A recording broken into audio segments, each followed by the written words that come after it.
Welcome to Paris, a city of food, fashion, and romance. But did you know that Paris also played an important role in the American Revolution? Hi, I'm Megan, a licensed New York City tour guide and travel content creator, and today I am going to explore just a little bit of how Paris celebrates the heroes of the American Revolution, both the American heroes and the French heroes, and how they are showcased today in modern-day Paris. Before we get started, make sure that you click subscribe so you never miss a travel minute. Yeah, Muffin Talk. Ooh, Muffin Talk. Muffin Talks, bringing healing to those who need them most. American Revolutionary War heroes in France? What does the Palace of Versailles have to do with this? Let's go inside and find out. I am here at the Hall of Mirrors at the Chateau Versailles.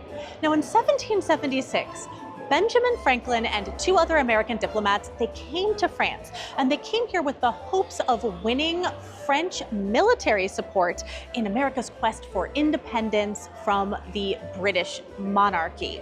Now, when Benjamin Franklin and the diplomats came here, they were treated by the French as celebrities and heroes, quickly winning over their hearts.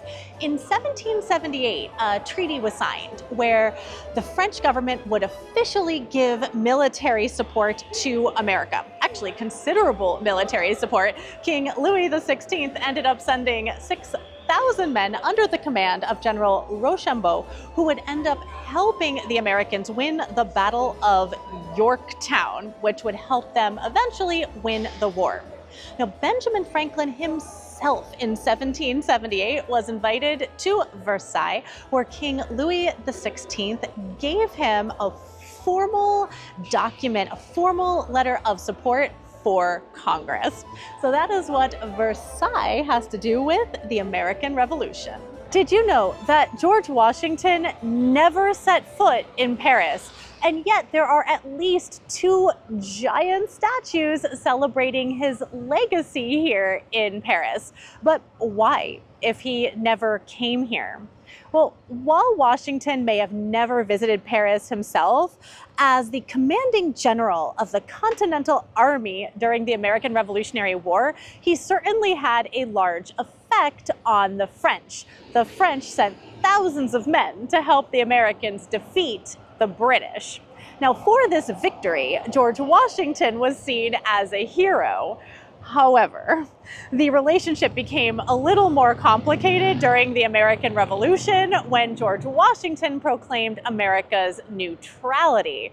And then he sanctioned the Jay Treaty, which violated previous treaties between France and the United States. So to sum it up, the relationship it's complicated. But in the year 1900, some high society women wanted to celebrate the fraternal connection in the war for independence between the French and the Americans. So they commissioned a giant equestrian statue here, which you can see behind me. Did you know that Paris has a Place des États-Unis? And it has a square Thomas Jefferson. Or should I say, Square Thomas Jefferson. And it's here that we will find our next monument. The second major statue of George Washington here in Paris is found at Place des États-Unis. Now, does this look familiar to you? Does it look like maybe the Statue of Liberty? Because it was designed by the very same artist, Frédéric Auguste Bartholdi. Now, the people of France very famously funded the Statue of Liberty and gave the Statue of Liberty as a gift to the United States. And it was dedicated on October 28, 1886. Now, the people of the United States, they wanted to say, thank you, France, for giving us the Statue of Liberty. So they commissioned Bartholdi to create this statue, which celebrates the friendship between Lafayette and George Washington during the American Revolution. And here at Place des États-Unis, it is surrounded by other works of art which also celebrate the friendship between the two countries. The next stop on our journey takes us to the second to last stop on the 6 metro, Picpus. So what is at Picpus? Let's find out. To find out, we have to go in here. We are at Picpus Historical Cemetery, which is the final resting place of 1,306 victims of the guillotine, and it's now a private cemetery where only relatives of those who lost their lives to the guillotine are allowed to be buried. So what does this have to do with the American Revolution? Here at Picpus Cemetery is listed the breakdowns of the guillotine victims who are buried here. They were actually buried in mass graves. You can see that there were 197 women, 1,109 men, and there were people who had religious backgrounds, the Carmelite nuns, ex-nobles, all sorts of people who fell prey to Madame Guillotine. Now, they were buried in mass graves, which are marked through this gate here, and you can just kind of I feel the weight of that as you look through this gate. But the reason why we came here today, in addition to paying our respects to the guillotine victims, is to see the final resting place of the Marquis de Lafayette, who was a hero of the American Revolutionary War. But why is he buried here in a gravesite that is meant to honor those who lost their lives to the guillotine and their descendants? Well, he was married to Adrienne de Noailles, whose mother, sister, and grandmother all fell victim to Madame Guillotine. And he decided that he wanted to rest with her here with her family members. Now, Marquis de Lafayette himself, he saved many people from the guillotine, including at least temporarily Marie Antoinette. Marie Antoinette said of him, in an expression of gratitude, "Monsieur Lafayette wishes to save us, but who will save us from Monsieur Lafayette?" Because she thought he was incredibly dull and boring. But you know who did not find Lafayette boring? The Americans. You will notice that there is an American flag above his grave. There's always an American flag here. It's renewed every year on the 4th of July. In fact, Lafayette was granted honorary American citizenship for his heroics during the Revolutionary War. And the soil over his final resting spot is actually soil that he brought back from Bunker Hill, which was one of the most prominent battles of the American Revolution. On the subject of the Marquis de Lafayette, if you go into the Musée de l'Armée Invalide, you will see a room that is dedicated to the American Revolution, and among the artifacts that you will find in it is the epaulette of the Marquis de Lafayette and also the épée of the Marquis de Lafayette. And it's really awe-inspiring to see these artifacts and to think that these artifacts helped us win the American Revolution. Most people, when they get off at the Trocadero Paris metro stop, they go to see the Eiffel Tower because it's a wonderful place to view the Eiffel Tower. But we are going to go see a celebration of one of France's favorite American founding fathers. Did you know that the French were obsessed with Benjamin Franklin when he came to visit Paris? He initially came here in 1776, and he was hoping to win French military support for the Americans in their fight for independence against the British monarchy. And he totally succeeded in winning the hearts of the French. The French saw him as the embodiment of the Enlightenment's humanist values. They wined and dined Benjamin Franklin, including celebrities such as Voltaire. In fact, Voltaire and Benjamin Franklin made a point of publicly kissing to show their mutual admiration. As such, is it any surprise that today there is a giant statue of Benjamin Franklin in the heart of Paris? So he certainly left his mark here on the City of Light. We have spoken so much about Benjamin Franklin and his work as ambassador to France and how successful he was. So you can only imagine in 1785 how difficult it must have been for whoever was going to fill his shoes.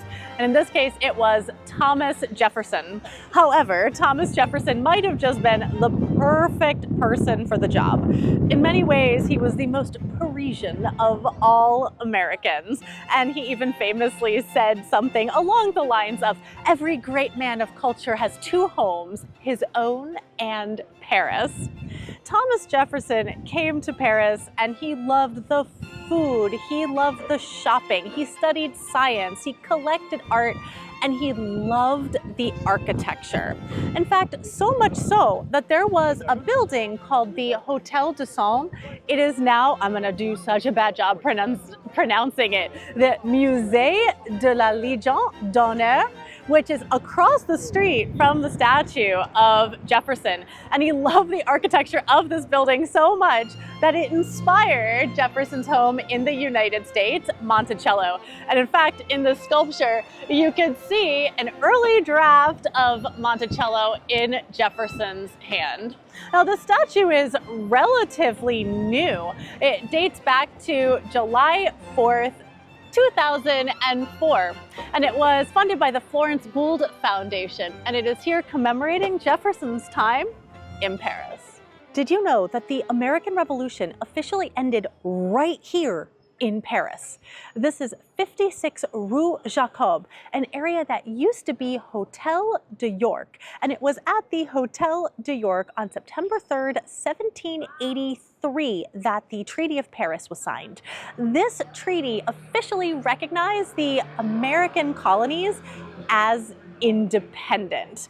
Now, at this signing, there were members of the British delegation and members of the American delegation that were present. Now, to commemorate this, a giant portrait was commissioned, but members of the British delegation refused to pose for it. And while this might seem like bad sportsmanship, can we really blame them? The treaty was a total victory for the Americans. It not only recognized them as independent, but also gave them 1/3 of a giant territory that would make them larger than England, France, and Spain combined. The English feared that this was the start of a giant world empire, a notion that was perhaps very prescient. And while the signing of the Treaty of Paris is largely celebrated in America, it's also worth discussing those who were hurt by it, which included the French monarchy, who had given considerable support to the Americans, and in doing so, completely bankrupt themselves. Also, they had planted the seeds of liberty in their people, which would eventually lead to the downfall of the French monarchy. Then we also have the indigenous people of the Americas who would lose even more land to the new Americans. And then, of course, we have John Adams.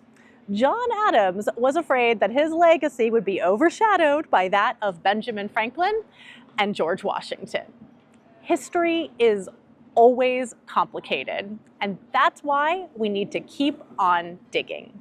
I hope that this video helped illuminate some of the connections between France and the United States during the American Revolution. Right now, I am standing outside Musée de l'Armée Invalides, and this is a wonderful museum in Paris that really explores how complicated all wars are. And of course, such is the case with the American Revolution and the after effects for both America, France, Britain, the indigenous people of the United States. So of course, this is only scratching the surface, and there's many different ways of looking at it. But for this video, I just wanted to celebrate the connection between the United States and France in the celebration of liberty. If you enjoyed this video, make sure that you click subscribe. It helps me bring you more videos like this. And for more history, follow me.